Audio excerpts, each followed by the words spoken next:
वारकरी संप्रदायाच्या कळसस्थानी विराजमान असणारे श्री तुकोबराय आदि करून श्री पुंडलिक महाराजापासून स्वानंद शुक्र शिष्यपूर जोग महाराजापर्यंत आज तागायत आलेला वारकरी संप्रदाय आणि संप्रदायातील संत मंडळी यांच्या चरणी दंडवत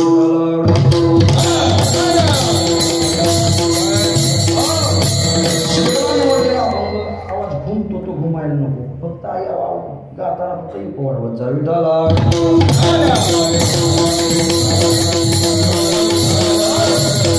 शिवराने निवडलेला अभंग संत श्रेष्ठ श्री तुकाराम महाराजांचा असून प्रस्तुत अभंगामध्ये संत श्रेष्ठ तुकाराम महाराज संतांची भेट कशाच्या संबंधानं होते याच्या संबंधानं विवेचन करतात. अभंगाला स्पर्श करण्या अगोदर अल्पसा पर्याय देणं हे वक्त्याचं आद्य कर्तव्य आहे आणि याच कर्तव्याला अनुसरून गेली 22 वर्षापासून चालत असलेला हा राष्ट्रीय कीर्तन महोत्सव सर्वांचे सुपरिचित असणारे आदरणीय आताचे कार्यसम्राट आमदार असणारे किसनजी कोथोरे साहेब यांच्या मार्गदर्शनानं किंवा त्याचप्रमाणे यांच्या प्रयोजनानं नियोजनानं आयोजनानं चालत असलेला गेली 22 वर्षापासूनचा सप्ताह. या सप्ताहामध्ये आजची 6व्या दिवसाची कीर्तन सेवा माझ्या वाट्याला आली. तसं पाहिला तर नवे बहुश्रुत नवे ज्ञानशीळ दासनी दुर्बळ वैष्णवांचा दुर्बळ असा वैष्णवांचा दास आहे. कोणत्याही प्रकारे ग्रंथाचं प्रांत अध्ययन नाही, गुरुची सेवा नाही, तरी सुद्धा लढीवाळ प्राणी मला सर्वांच्या वतीनं दिलेलं हे निमंत्रण.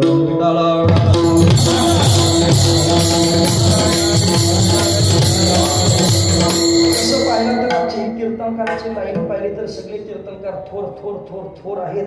या थोरांमध्ये फक्त एकच पोर आहे विठाला.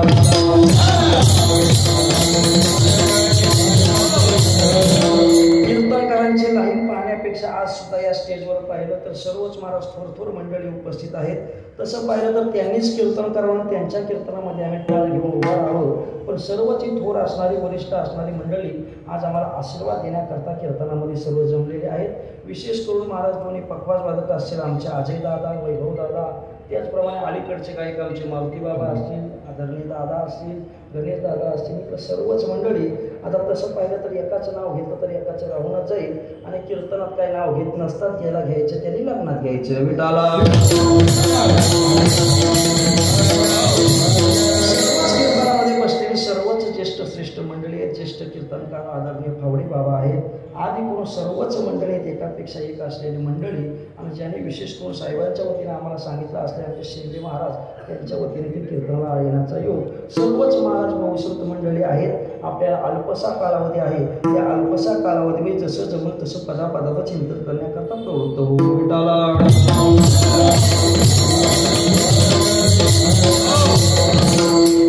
कीर्तन सुरू होण्या अगोदर फक्त घुमू नको, शांत दादा आवाज पाहिजे बस. इथलंच जरी आवाज आम्हाला आला तरी बस घुमला नाही पाहिजे. सेवेला सुरुवात करण्या अगोदर एकच सांगतो, मनाच्या कानी ऐकावे, बोल बुद्धीच्या डोळा देखावे. मनाचे कान करून जर तुम्ही कीर्तन श्रवण केलं तर कीर्तन तुम्हाला कळल्याशिवाय राहणार नाही. तसं पाहिलं तर अभंग सर्वांच्या सुपरिचित आहे. प्रस्तुत अभंगामध्ये संत श्रेष्ठ तुकाराम महाराज म्हणतात, भाग्याचा उदय ते हे जोडी संत पाय.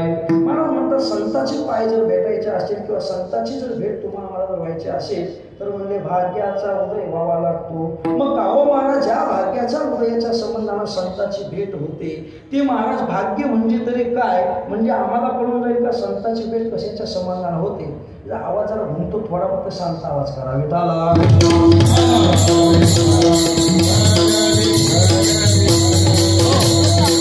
त्याच्यामध्ये यांना पण स्पष्ट आवाज येईल आणि मला पण स्पष्ट आवाज येईल. रिप्लाय आला म्हणजे कळून जातो. पण काय चालू होतं आपलं, भाग्याचा उदय ते हे जोडी संत पाय. महाराज म्हणतात भाग्याच्या संबंधानं संताचे पाय भेटतात किंवा संताची भेट तुम्हाला आम्हाला कशाच्या संबंधानं होत असेल ध्यान देऊन कीर्तन ऐकायचे. म्हणजे भाग्याच्या उदयानं संताची भेट होत असते. मग काहो महाराज, ज्या भाग्यानं संताची भेट होत असते ते भाग्य महाराज या जगतामध्ये तरी कोणतं आहे का त्याच्या संबंधानं संताची भेट होईल. तर भाग्याच्या संबंधानं बोलत असताना अनेक संतांनी महाराज वेगवेगळ्या त्याच्या व्याख्या केल्या किंवा संतांचं जाऊ द्या पण मनुष्य ध्यानं सुद्धा भाग्याच्या संबंधानं वेगवेगळ्या व्याख्या केल्या दिसतात. किंवा माणसाचं जाऊ द्या, प्रत्येक जे लोक आहेत त्या लोकातले जे लोक आहेत त्यांनी प्रत्येकाने भाग्याची वेगवेगळी व्याख्या केली दिसते. या लोकांचा जर विचार केला तर तुम्ही आम्ही भाग्य कशाला म्हणतो महाराज. तुमचं आमचं भाग्याचा जर विचार केला तर एखाद्याला नोकरी नसेल तर चांगल्या प्रकारची नोकरी लागली तर आपण म्हणतो भाग्याचा उदय झाला. एखाद्याला मात्र पत्नी नसेल तर महाराज त्याचं लग्न झालं तर म्हणतो भाग्याचा उदय झाला. एखाद्याला 11 वर्ष दारिद्र्य भोगलेला आहे, त्याच्या जीवनामध्ये अचानकपणे लॉटरी लागावी किंवा पैशाचा खजाना भेटावा, तो म्हणतो माझ्या भाग्याचा उदय झाला. म्हणजे तुम्ही आम्ही ज्या भाग्याचा उदय झाला त्याच्या संबंधाने म्हणतो, पण आमचे संत म्हणतात भाग्य तरी नो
तुम्ही आम्ही त्याला भाग्य समजतो. एखाद्याचं लग्न झालं तर तुम्ही आम्ही त्याला भाग्य समजतो. एखाद्याला जर मात्र चांगल्या प्रकारचं घर प्राप्त झालं तर तुम्ही आम्ही त्याला भाग्य समजतो.